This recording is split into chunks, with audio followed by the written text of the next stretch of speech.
athlete sprinting at top speed can be compared to a car that is in its highest gear and has the gas pedal pushed all the way to the floor. The car is traveling as fast as it can, as efficiently as it can. Since an athlete that's moving at top speed is already moving as fast as their body will allow, the focus then turns towards efficiency. The athlete wants to move as efficient as possible in order to maintain their top speed as long as possible. Doing so requires that the athlete be proficient at using top speed sprint mechanics. Unlike the skill of acceleration, top speed sprinting requires that the athlete come to an upright position, use knee lift, longer strides, and total relaxation. But the biggest difference between acceleration and top speed mechanics is where the athlete's foot strikes the ground in relation to their hips. During the acceleration phase, the athlete's foot strikes the ground behind their hips and pushes the athlete forward. During top speed, the foot lands directly under the hips and pulls the athlete forward. It's like driving a rear-wheel drive car through the first phase of a sprint and then switching to a front-wheel drive car through the final phase of the sprint. The exercises in this section will help young athletes make this advanced concept seem second nature. The old coaching adage, "get your knees up when you run," actually applies here in the top speed section. To help develop knee drive and lift, we have placed Cody against a fence and asked him to keep a straight line from his heels to the top of his head. Cody then lifts his knee to a position where his thigh is parallel with the ground, his knee is bent at a 90-degree angle, and his toe is pulled towards his shin. A coach or partner then places their hand on Cody's knee and leaves it there to serve as a target. From this position, Cody works on driving his knee up into the hand for about 8 to 10 quick repetitions. The position of Cody's leg at the point his knee strikes the hand is the ideal position during top speed sprinting. The sound of his knee popping against the hand gives him immediate feedback on the force he is generating. In addition to a forceful knee drive, top speed sprinting requires relaxation, an upright posture, and perfect rhythm. The dead leg drill Cody is demonstrating here trains all three. We have laid a series of paint sticks on the ground to guide Cody's foot contacts. As Cody moves through the sticks, he keeps his left leg locked in a straight position and moves his right leg in the same manner as the previously demonstrated knee thrust exercise. The dead leg drill teaches Cody to pull himself forward by clawing at the ground with his right leg. This motion is unique to top speed sprinting and distinctly different from the powerful pushing motion that is used during acceleration. You will notice that Cody's foot is striking the ground directly under his hips. This means that he is correctly clawing at the ground and pulling himself forward. If his foot were to land behind his hips, we would immediately know that he is incorrectly pushing himself forward and thus would stop the exercise and make adjustments. Yet another important aspect of top speed sprinting is an athlete's ability to control the length of their strides. The goal is to always maintain a happy medium between the length of the stride and the speed of the stride. To train this skill, we use a variety of exercises that employ the use of paint sticks. Here Taboris has placed a series of paint sticks on the ground at about 3-foot intervals. Dalton is standing at the first stick and will sprint through the series of sticks on Taboris' command. Taboris is watching to make sure that Dalton only places 1 foot in each hole and that he is concentrating on a good knee lift, an upright posture, and rhythm. To throw a curveball at Dalton's rhythm, Taboris may ask him to step in each hole with both feet rather than just one. This requires Dalton to quickly adjust the length of his strides. As athletes become more proficient at running through the paint sticks, we may then place them about 10 yards behind the first stick and give them a running start. By giving Jake a running start, we allow him to find his natural stride length and then force him to quickly shorten or lengthen his stride to match the width of the sticks. To make this even more difficult, we could adjust the width of the sticks or could have Jake make both feet step in each hole as demonstrated here. In the final variation of paint stick drills, we have placed the sticks at random intervals for Andre.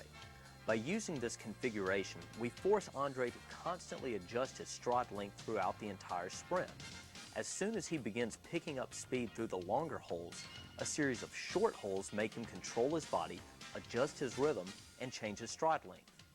The most difficult version of this exercise is to use random spacing with the sticks, have the athlete take a 10-yard lead-in sprint, and have the athlete make both feet contact in each hole.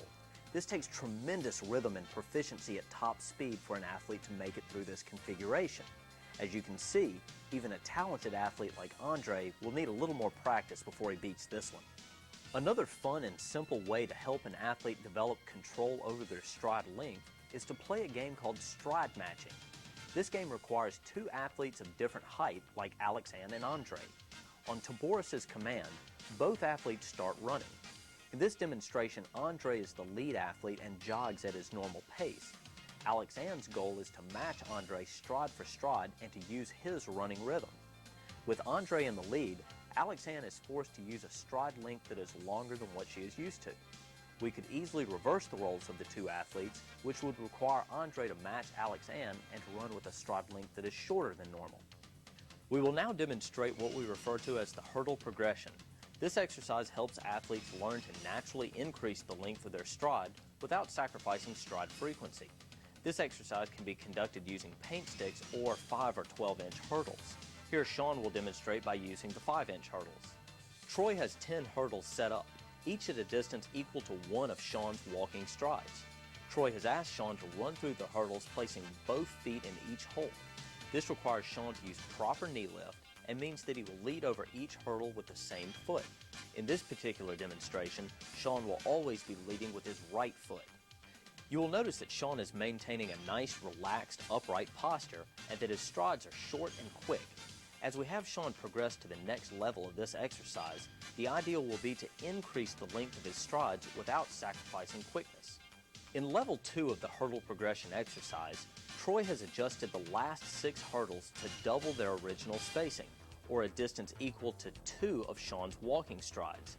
Sean runs through the hurdles just the same as before, except that he must make a transition from short, quick strides in the first 3 holes to medium-length quick strides in the final holes. Just as before, Sean must lead through the entire progression with the same leg. In the third and final level of this exercise, Troy has adjusted the final 3 hurdles to double their spacing from level 2.